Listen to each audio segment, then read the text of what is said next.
Hi, welcome back. We're talking about how to construct an equilibrium chart, also commonly referred to as an ICE or ICE chart. And the first step you always want to do is make sure you have a balanced equation. Now in this example, I'm giving you the balanced equation. In later on videos, we'll talk about how to complete an equation if they don't give you the products. You're putting the balanced equation at the top. You're ignoring anything, again, that's solid or liquid because that doesn't belong in the equilibrium chart.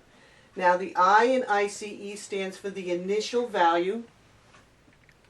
The C stands for the change in that value, how much is lost from the reactions in order to be gained by the products. And then E, of course, stands for equilibrium, which is what is the value.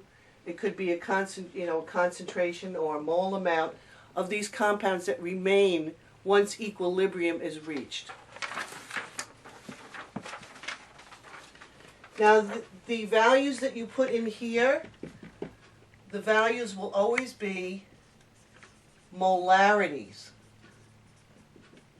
unless the reaction is an acid plus a base, because then you're not using molarities, you're going to use moles.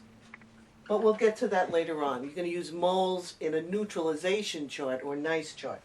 But for everything else, you're going to use molarity, which is moles per liter.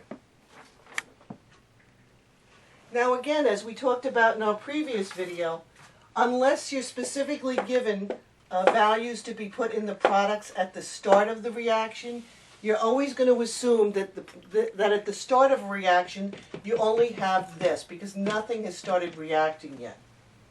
So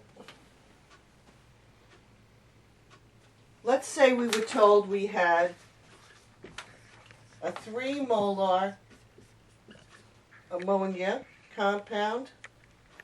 I'm going to put that 3 here.